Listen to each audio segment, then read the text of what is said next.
ଭଗବତେ ବାସୁଦେବାୟ। ତୃତୀୟ ଅଧ୍ୟାୟ କର୍ମଯୋଗ। ଅର୍ଜୁନ ଉବାଚ କହେ ଅର୍ଜୁନ ଯୋଡ଼ି କର ହେ ଜନାର୍ଦ୍ଦନ ଯଦୁବୀର। କର୍ମଯୋଗରୁ ଜ୍ଞାନ ଯୋଗ ଶ୍ରେଷ୍ଠ କରିଲ ମହାଭାଗ। ଏବେ ତୁ ମୋତେ କର୍ମଯୋଗେ କିମ୍ପା ପକାଉ କହ ଏବେ। ଯେ ଯୁଦ୍ଧ ପ୍ରାଣୀ ହିଂସା କର ମୋତେ ପକାଉ କି ହେତୁର। ମୋତେ ପ୍ରବୃତ୍ତ କରୁ ତହିଁ ଏହା କାରଣ କହ ତୁହି। ହେ ଜନାର୍ଦ୍ଦନ, ଆପଣ କର୍ମଯୋଗରୁ ଜ୍ଞାନ ଯୋଗକୁ ଶ୍ରେଷ୍ଠ କଲେ, ତେବେ ମୋତେ କର୍ମଯୋଗରେ କାହିଁକି ପକାଉଛନ୍ତି? କେବେ କର୍ମଯୋଗ ପ୍ରଶଂସା କେବେ ଜ୍ଞାନ ଯୋଗ ପ୍ରଶଂସା।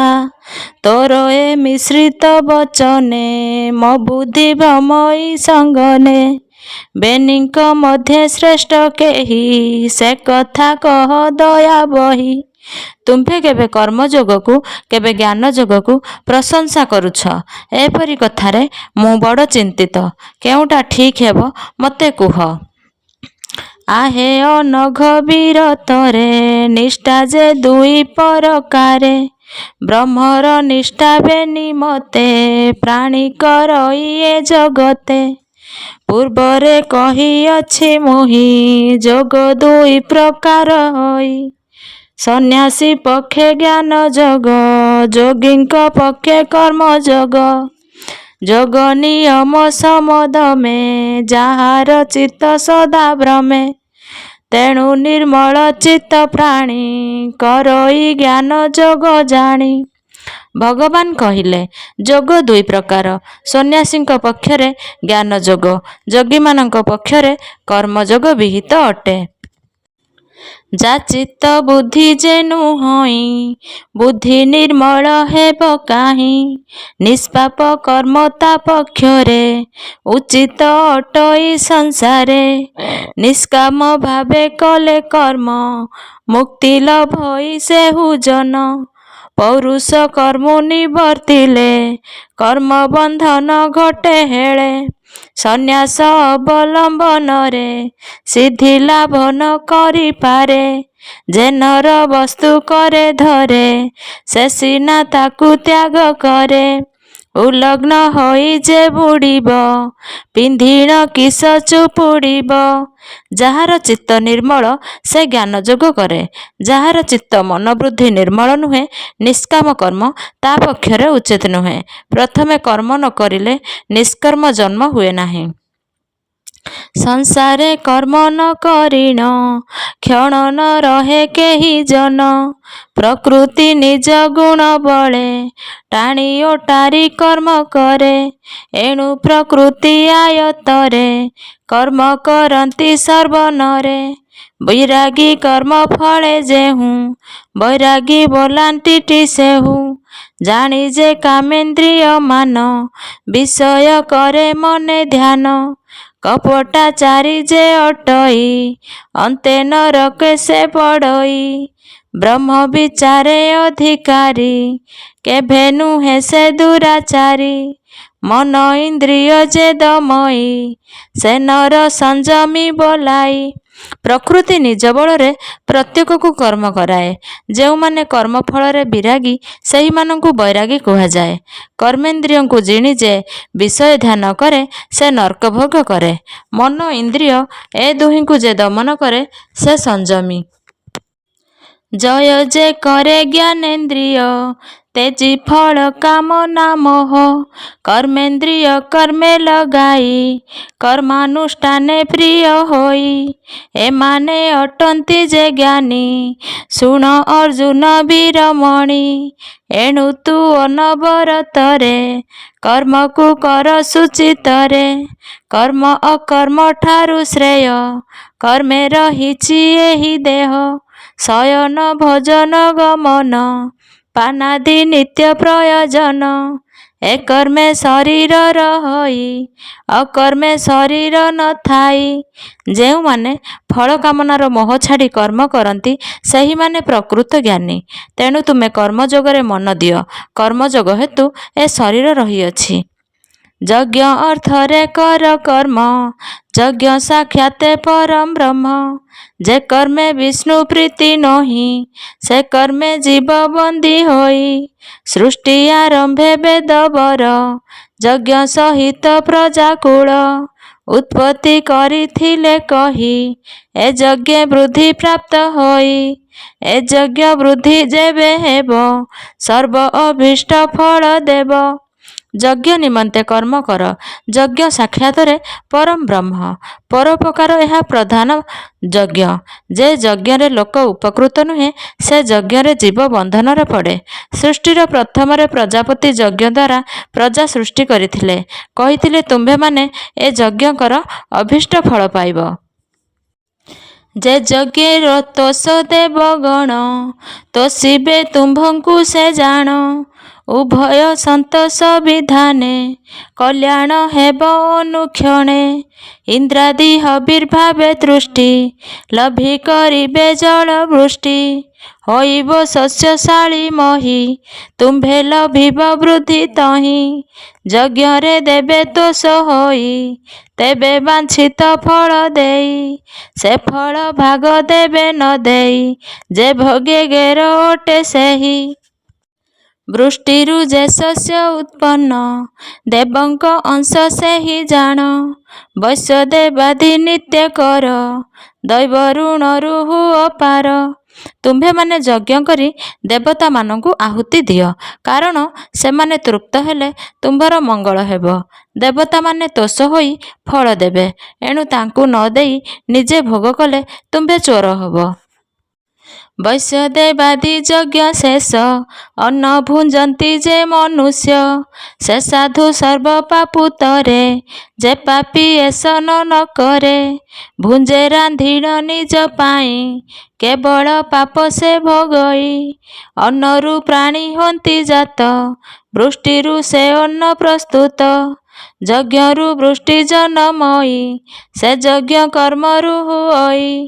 ଯେଉଁମାନେ ବୈଶ୍ୟ ବେଦାଦି କରି ଅନ୍ନ ଭୁଞ୍ଜନ୍ତି, ଅର୍ଥାତ୍ ରୋଷେଇ ଶେଷରେ ଦେବତାଙ୍କୁ ନୈବେଦ୍ୟ କରି ସେମାନେ ସର୍ବ ପାପରୁ ତରନ୍ତି। ଅନ୍ନରୁ ଜୀବ ସୃଷ୍ଟି, ବୃଷ୍ଟିରୁ ଅନ୍ନ ଉତ୍ପତ୍ତି, ଯଜ୍ଞରୁ ବୃଷ୍ଟି, କର୍ମରୁ ଯଜ୍ଞ ହୁଏ। କର୍ମ ବେଦରୁ ଜନମଇ, ପରମାତ୍ମା ବେଦୁ ଜନ୍ମଇ। ଯଦ୍ୟପି ଆତ୍ମା ସର୍ବବ୍ୟାପୀ, ଯଜ୍ଞେ ରହନ୍ତି ସେ ତଥାପି। ଏପରି ଇଚ୍ଛା ଫଳଦାୟୀ, ଯଜ୍ଞରୁ ବଳି ଆଉ ନାହିଁ। ୟହଲୋକରେ ଯେଉଁ ବ୍ୟକ୍ତି, କର୍ମଚକ୍ରର ଅନୁବର୍ତ୍ତୀ। ଯେ ଯାହା ପରି କର୍ମ କରେ, କର୍ମଚକ୍ରକୁ ନ ସୁମରେ। ଇନ୍ଦ୍ରିୟ ବଶେ ରହିଥାଇ, ବିଷୟ ସୁଖକୁ ଭୋଗଇ। ବୃଥା ଜୀବନ ସେ ପାପୀର, ଜନ୍ମଇ ସେ ନୀଚ ଯୋନିର। ନାନାଦି ଦୁଃଖ ସେ ଭୋଗଇ, ବ୍ରହ୍ମାନନ୍ଦ ସୁଖ ନ ପାଇ। କର୍ମ ବେଦରୁ ପରମାତ୍ମା, ପରମାତ୍ମା ଠାରୁ ବେଦ ଜନ୍ମ ହୁଅଇ। ତେଣୁ ସର୍ବଗତ ପରମାତ୍ମା ଯଜ୍ଞରେ ପ୍ରତିଷ୍ଠିତ। ଯେ ଲୋକ ଇନ୍ଦ୍ରିୟ ବଶରେ ରହି କର୍ମ କରି ବିଷୟ ସୁଖ ଭୋଗ କରେ, ସେ ଲୋକର ଜୀବନ ବୃଥା, ସେ ନୀଚ ଯୋନି ପାଏ। ଜନ୍ମେ ଆତ୍ମାରେ ଯା ଶରଧା, ତୃଷ୍ଟି ସନ୍ତୋଷ ମତି ସଦା। ସକାମ କର୍ମ ନିମିତ୍ତର, ଚିତ୍ତ ନ ବଲଇ ତାହାର। ବିଷୟ ଭୋଗ ଲାଳସାରେ, ଯେ କାମୀ ମଜଇ କର୍ମରେ। ସେ ସୁଖ ଅଟଇ ଅନ୍ୟତ୍ର, ପୁତ୍ର କଳତ୍ର ପଶୁ ଚିତ୍ତ। ମାଳା ଚନ୍ଦନ ଯୁବା ନାରୀ, ଏ ସୁଖ ବିନା ଦୁଇ ଚାରି। ଏସବୁ ଅନିତ୍ୟ ଅଟଇ, ଜ୍ଞାନୀ ଏ କର୍ମ ଆଶ୍ରେ ରହି। ଯାହାର ଆତ୍ମାରେ ଶ୍ରଦ୍ଧା ହୁଏ, ଯେ ନିଜ ଆତ୍ମା ପରି ସମସ୍ତଙ୍କ ଆତ୍ମାକୁ ଦେଖଇ ସେ ସର୍ବଦା ତୃଷ୍ଟି ଓ ସନ୍ତୋଷ ଲାଭ କରେ। ସକର୍ମତ୍ୱରେ ତାର ମନ ଥାଏ ନାହିଁ, ଅର୍ଥାତ୍ କାମନା ରଖି କୌଣସି କର୍ମ କରେ ନାହିଁ। କର୍ମାନୁଷ୍ଠାନେ ପ୍ରୟୋଜନ, ସିଦ୍ଧିରେ ନ ଦିଅଇ ମନ। ମୁକ୍ତି ନ ଇଚ୍ଛଇଟି ସେହି, କାହା ଆଶ୍ରୟ ନ ଇଚ୍ଛଇ। ଯେଣୁ ସେ ଅହଙ୍କାରହୀନ, ତେଣୁ ସେ ନୁହେଁ କା ଅଧୀନ। ବିଧି ନିଦେଶ କର୍ମ ଫଳେ, ନିଶ୍ଚିନ୍ତେ ରହଇ ନିର୍ମଳେ। ଲଭିବା ଯାଏ ଆତ୍ମଜ୍ଞାନ, ଉଚିତ କର୍ମ ଅନୁଷ୍ଠାନ। ବିଶୁଦ୍ଧ ବୁଦ୍ଧି କରି ଆଗ, कर्म देखाए मुक्ति मार्ग। मुक्ति लभिब आपे बळे, निज कर्तव्य कर्म फळे। ए हेतु सत्कर्मर फल, कुल धर्मकु मने भाळ। जे सत्कर्मानुष्ठान करे से सर्वदा निश्चिंत और निर्मल रहे। विशुद्ध बुद्धिरे कर्म कले कर्मफल द्वारा मुक्ति लाभ हुए। जनक आदि ऋषिगण कर्मरु लभिछन्ति ज्ञान। तेणु जनक पथ हेरी संसारे चलन्ति संसारी। तेणु तू सही पथे चल, देखि चलिबे नरकूल। श्रेष्ठ जा प्रमाण करन्ति, अन्यान्य माने ता मानन्ति। चक्रवर्ती जा आचरई, प्रजा से बाटरे गमई। जे बुद्धिमंत साधु धीर, एहांक कार्य श्रेष्ठतर। जनक प्रभृति राजऋषि माने ओ महापुरुष माने एहिपरि कर्म करी ज्ञान लाभ करिछन्ति। तू जनक कहिथिबा पथ देई चलिले अन्य माने सही बाटरे जिबे। प्रधान प्रधान विवेकी लोकमाने ଯେଉଁ ବାଟରେ ଗମନ କରନ୍ତି, ଅନ୍ୟାନ୍ୟ ମାନେ ସେହି ବାଟକୁ ଆଶ୍ରୟ କରନ୍ତି। ତିନି ଭୁବନେ ମୋ କର୍ତ୍ତବ୍ୟ, କର୍ମଟି ନାହିଁ ହେ ଗାଣ୍ଡିବ। ପ୍ରାପ୍ତ ଅପ୍ରାପ୍ତ କିଛି ନାହିଁ, ତଥାପି କର୍ମ ମୁଁ କରଇ। କର୍ତ୍ତବ୍ୟ ପଥେ ମୁଁ ଚଳଇ, କେବଳ ଲୋକ ଶିକ୍ଷା ପାଇଁ। ଯେବେ ମୁଁ ଆଳସ୍ୟ ବିହୀନ, ହୋଇ ନ କରେ କର୍ମ ମାନ। आहे ଅର୍ଜୁନ ପ୍ରାଣୀଗଣ, ମୋ ପଥେ କରିବେ ଗମନ। ଯା ପକ୍ଷେ ଅଟେ କର୍ମ ଶ୍ରେୟ, ସେ ନ କରିବ ତାକୁ ହେୟ। ହେ ଅର୍ଜୁନ, ଏ ତ୍ରିଲୋକରେ ମୋର କୌଣସି କର୍ତ୍ତବ୍ୟ ନାହିଁ, ଅପ୍ରାପ୍ତ ପ୍ରାପ୍ତ ମଧ୍ୟ କିଛି ନାହିଁ, ତଥାପି ମୁଁ କର୍ମ କରୁଛି। ହେ ଅର୍ଜୁନ, ମୁଁ ନିରଳ ସ୍ୱଭାବେ କର୍ମ କଲେ ପ୍ରାଣୀମାନେ ତାହା ଅନୁସରଣ କରି କର୍ମ କରିବେ। ଭବେ ମୁଁ ହଇଣ ଜନମ, ଲୋକ ଶିକ୍ଷା ପାଇଁ କରମ। ମୁଁ କରେ ଲୋକ ଶିକ୍ଷା ପାଇଁ, କରିବେ ଲୋକେ ଶିକ୍ଷା ପାଇଁ। ଜଗତୁ ଧର୍ମ ହେବ ନାଶ, ଏହା ତୁ ଜାଣ କୁନ୍ତି ଶୀଷ। ଉଚ୍ଛନ୍ନ ହୋଇବେ ସମସ୍ତ, ବର୍ଣ୍ଣ ସଂକର ହେବ ଜାତ। ମୂତ କାରଣ ହେବି ତାର, ପ୍ରଜା ଲଭିବେ ତାପ ଘର। ତୁ ଯେଣୁ ମୋତେ ଅନୁସରୁ, ନିବୃତ ନ ହୋଇ କର୍ମରୁ। କର ମୁଁ ଆଚରିବା କର୍ମ, ରଖ ତୁ ସନାତନ ଧର୍ମ। ସର୍ବଜୀବକୁ ସମଜ୍ଞାନ, ବେଦ ବିହୀନ କ୍ରିୟା କର୍ମ। ମୁଁ ସଂସାରୀ ହୋଇ ଯେବେ କର୍ମ କରି ଲୋକଙ୍କୁ କର୍ମ ଶିକ୍ଷା ନ ଦେବି, ତେବେ ଧର୍ମ ନାଶ ହୋଇ ବର୍ଣ୍ଣ ସଂକର ହେବ। ସେହି ବର୍ଣ୍ଣ ସଂକର ଉତ୍ପନ୍ନର ମୁଁ କାରଣ ହେବି। आहे ଭାରତ ଅଜ୍ଞମାନେ, କର୍ମ ବାସନା ରଖି ମନେ। କର୍ମ ଫଳେ ହୋଇ ଆସକ୍ତ, କର୍ମକୁ କରନ୍ତି ସତତ। ସେପରି କର୍ମ ଅକାରଣ, କେବଳ ନରକ କାରଣ। ସେପରି ଧର୍ମ ରକ୍ଷା ଜାଣି, ଆସକ୍ତ ବିହୀନରେ ଜ୍ଞାନୀ। କର୍ମରେ ରତ ଥାନ୍ତି ହୋଇ, ଲୋକମାନଙ୍କ ଶିକ୍ଷା ପାଇଁ। ସେପରି କର୍ମ ତୁ ହି କର, ସଂସାରେ ରହୁ ଯଶ ମୋର। ହେ ଅର୍ଜୁନ, ଅଜ୍ଞାନୀମାନେ କାମନା ରଖି କର୍ମଫଳ ଆଶାରେ କର୍ମ କରନ୍ତି। ଜ୍ଞାନୀମାନେ କାମନା ନ ରଖି କର୍ମଫଳ ଆଶା ନ କରି କର୍ମ କରିଥାନ୍ତି, କେବଳ ଲୋକମାନଙ୍କ ଶିକ୍ଷା ନିମିତ୍ତରେ।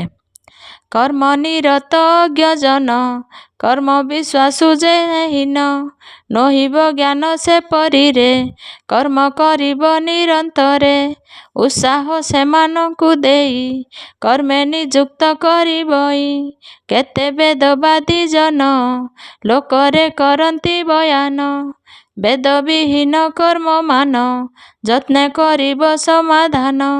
ସକଳ ଅଟେ କର୍ମମୟ, କର୍ମରେ ହୁଏ ଫଳଦୟ। ଏପରି ବଚନ ଯେ କହି, ଅଜ୍ଞାନୀ ମନଙ୍କୁ ଭୁଲାଇ। ତହୁଁ କନ୍ଦଳ ହୁଏ ଜାତ, ନରକ ଗମନର ପଥ। ଯେଉଁ ମୂର୍ଖମାନେ କର୍ମରେ ଆସକ୍ତ, ସେହିମାନଙ୍କ ମନରେ କର୍ମ ବିଷୟରେ ମତଭେଦ ନ ଜନ୍ମାଇ ଜ୍ଞାନୀ ନିଜେ କର୍ମ କରି ସେମାନଙ୍କୁ ସେହି ବାଟରେ ପ୍ରବର୍ତ୍ତାଇବ। ପ୍ରକୃତିରୁ ଯେ ତିନି ଗୁଣ, ସକଳ କରନ୍ତି ଭିଆଣ। ସତ ରଜ ତାମସ ଘେନି, ତ୍ରିଗୁଣେ ବନ୍ଦୀ ଯିବ ପୁଣି। ଏ ଦେଖେ ଯେତେକ ଶରୀର, ତ୍ରିଗୁଣ ଜାତ ପ୍ରକୃତିର। ଦେହକୁ ଆତ୍ମା ଯେଣୁ ମଣେ, ମୁଁ କରୁଅଛି ବୋଲି ଭଣେ। ଅହଙ୍କାରରେ ବିମୋହିତ ହୋଇ ବୋଲେ ମୁଁ କରୁଛି ତ। କ୍ରିୟା ଶୂନ୍ୟ ଆତ୍ମା ଅଟଇ, ତାହାର ପାପ ପୁଣ୍ୟ ନାହିଁ। ମନୁଷ୍ୟ ନିଜ ନିଜ ପ୍ରକୃତି ନେଇ ସେ କର୍ମ କରେ। ଯେଉଁମାନେ ଅହଙ୍କାରୀ ମୂଢ଼ ସେମାନେ ମନରେ ଗର୍ବ କରନ୍ତି, ମୁଁ ନିଜେ ଏସବୁ କର୍ମ କରୁଛି। ହେ ମହାବୀର ଶୁଣ ଏବେ, ଗୁଣ କର୍ମ ବିଭାଗ ଯେବେ। କରଇ ଆତ୍ମଜ୍ଞାନୀ ନର, କର୍ତ୍ତା ମୁଁ ନ ଭାବେ ମନର। ମୋହର ଯହିଁ ଯେଉଁ ଜ୍ଞାନ, ତାହାକୁ ଗୁଣ କର୍ମ ଘେନ। ମାୟା ଗୁଣରୁ ଯେ ଇନ୍ଦ୍ରିୟ, ଇନ୍ଦ୍ରିୟରୁ କର୍ମଟି ଉଦୟ। ଦେହ ଇନ୍ଦ୍ରିୟ କର୍ମ ଯେହିଁ, ତାଠାରୁ ଆତ୍ମ ଭିନ୍ନ ନାହିଁ। ଏଭଦ ନ କରଇ ଜ୍ଞାନ, ସେ ଅହଙ୍କାରେ କର୍ତ୍ତାହୀନ। ଯେ ଲୋକ ଗୁଣ କର୍ମ ତତ୍ତ୍ୱ ଜାଣେ, ସେ ଲୋକ ମୁଁ କରୁଛି ବୋଲି କେତେବେଳେ ଭାବନା କରେ ନାହିଁ। କାରଣ ତାହାର ଆତ୍ମଜ୍ଞାନ ଜାତ ହୋଇଥାଏ।